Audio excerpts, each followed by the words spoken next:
Yan guys, check natin yung primary at secondary clutch ng ating Smash 115. Yan o.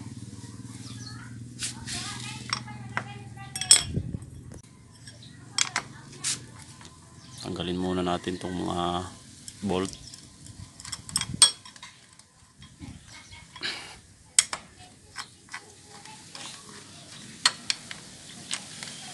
Para mabila natin ang pyesa.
Yan guys, nabuksan na natin yung clutch side ng ating nabiling Smash 115.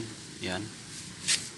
I-check na lang natin tong secondary at primary clutch. Kasi nga slide na to guys sa arangkada.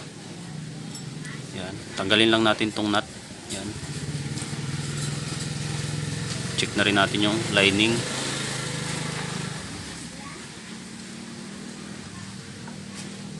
And guys, maganda pa naman yung pyesa.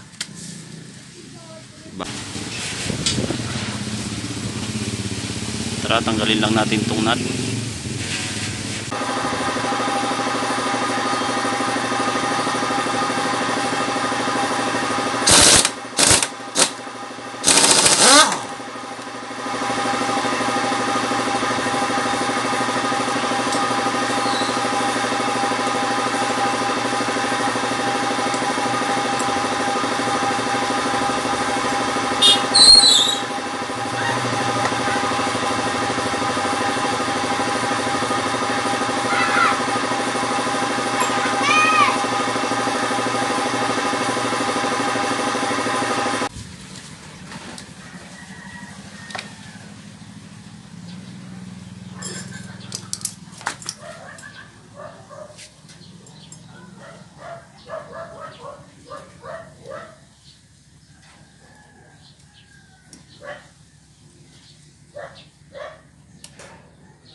Yan guys, nakalas na natin tong primary clutch nya.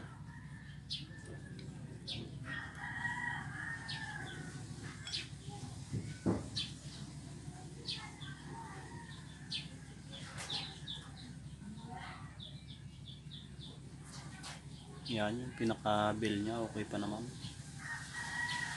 Wala pa namang tama guys. Kasi nga napakatibay nitong bell nitong ating Suzuki Smash guys.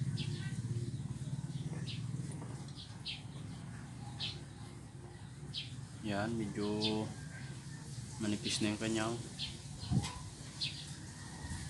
flat shoe.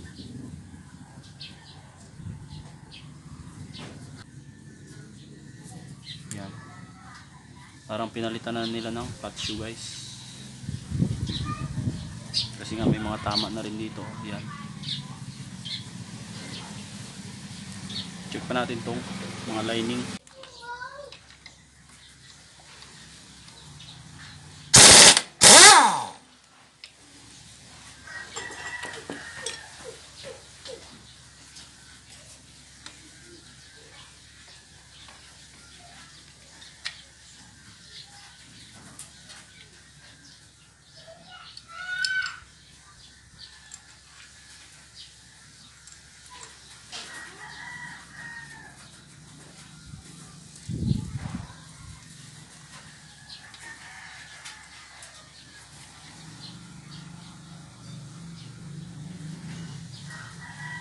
Yun guys, nakalas na natin yung kanyang secondary clutch. Yan, mapapansin natin na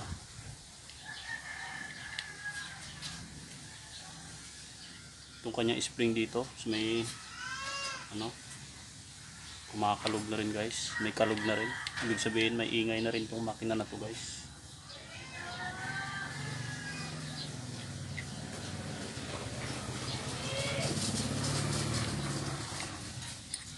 Yan,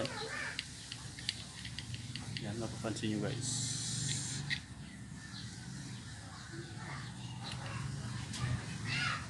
Dapat yan guys, walang kalog tulad nito. Kaya pag may nararamdaman kayong ingay dito sa bandang side ng clutch natin, yan, check nyo lang tong secondary clutch guys. Yan nga guys, at nakakalas na natin yung primary clutch nya tsaka yung secondary clutch. Sa makina nya naman guys, yan, fresh pa yung makina nya, wala siyang issue ng overhaul guys. Maganda pa naman yung mga lapat ng mga tornilyo, yan, wala pa namang mga tama guys.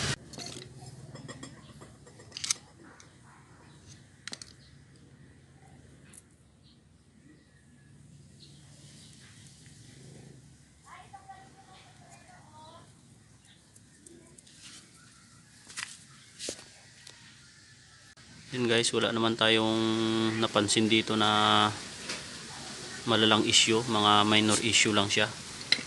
Gaya nitong ano, secondary clutch, yan, medyo umaalog na yung mga spring, yan, dito sa likod. Check na rin natin tong mga lining nya, tanggalin lang natin to.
Yan guys, yung lining nya meron pa naman, medyo manipis lang. Check natin yung bago kasi may nabili na akong bagong lining guys. Yan guys, ito yung ating set na binili, yan, bagong lining.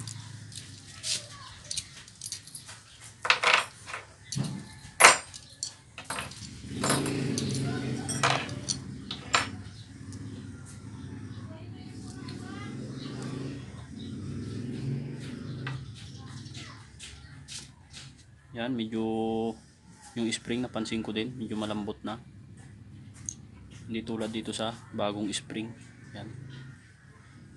Kaya siguro may time na slide guys sa arangkada yung ating smash na nabili. Yan.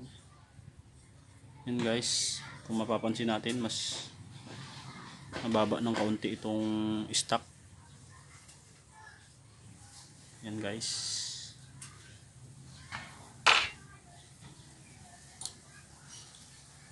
Check natin tong bagong lining kung anong pinagkaiba nila.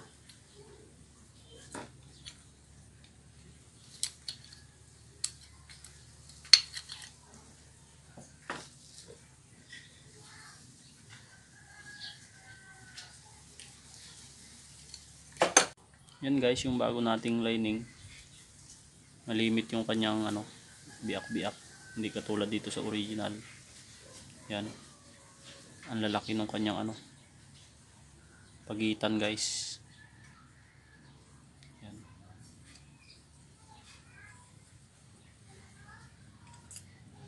Yan, magpapalit na rin tayo ng lining. Palitan na natin ng lining to guys.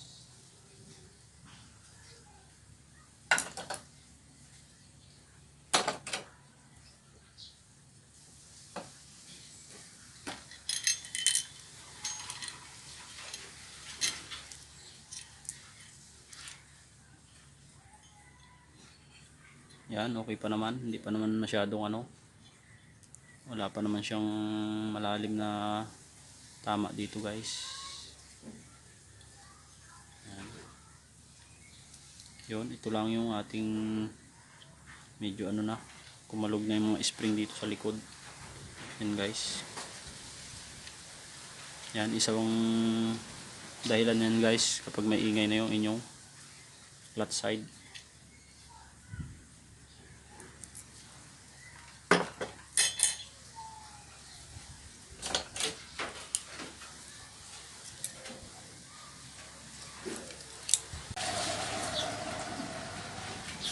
Yan guys, stock na stock pa.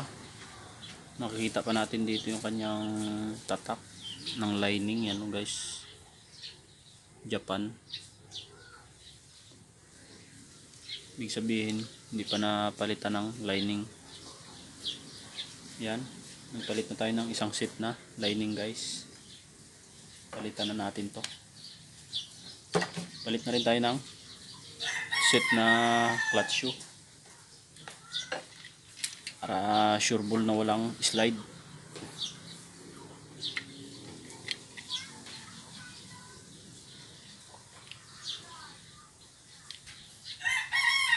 Yan guys, sa pagbabaklas, ingatan nyo lang itong kanyang one way clutch.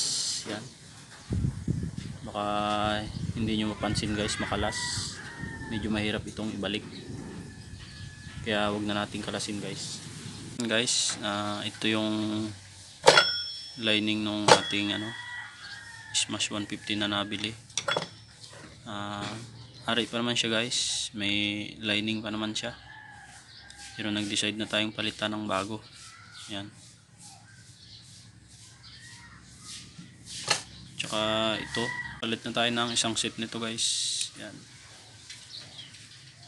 binilang ko na siya ng isang set na clutch shoe.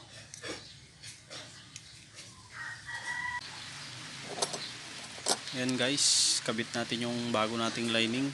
Yan, isang set nating lining guys, kabit natin.